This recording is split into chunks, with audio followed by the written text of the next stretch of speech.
তো আমাদের জীবনে অনেক বিপদ, অনেক সমস্যা, অনেক দুঃখ, অনেক কষ্ট আসে। তো অনেকে কি করে, ফেসবুকে লিখে শেয়ার করে, কেউ কেউ বন্ধুর সাথে শেয়ার করে, কেউ কেউ তো আবার কোনো কিছু মানে দুঃখ হলে সে তো আবার কেউ কেউ হেডফোন লাগিয়ে স্যাড সং শুনতে লাগে।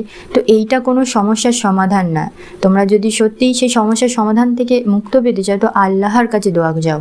কারণ আমরা দেখেছি যে নবী ইয়াকুব আলী ওয়াসাল্লাম তিনি যখন তার পুত্র ইউসুফ আলী ওয়াসাল্লামকে হারায়, অর্থাৎ তার 10 ভাইরা যখন কুয়োতে ফেলে দেয়, তিনি বুঝতে পারেন তবুও আল্লাহর উপর ধৈর্য ধরে। পরে আল্লাহ তাআলা নবী ইয়াকুব আলী ওয়াসাল্লামকে সব কিছু ফিরিয়ে দেয়। তো আমরা এখান দিয়ে বুঝতে পারি যে আমাদের সব কিছু একমাত্র আল্লাহর উপর ধৈর্য ধরতে হবে, আল্লাহকে বলতে হবে, আল্লাহ নিশ্চয়ই সব কিছু সমাধান করে দিতে পারে। তো আমাদের এই জিনিসটা সবসময় ধৈর্য ধরতে হবে। তো আমাদের উচিত আল্লাহকে সব কথা জানানো, নাকি ফেসবুক বা বন্ধু বা কোনো স্যাড সং নিয়ে দুঃখ হলে গানটা নিয়ে বসে পড়া। তো ওই সব কিছু না, একমাত্র আল্লাহকে সব কথা জানানো উচিত।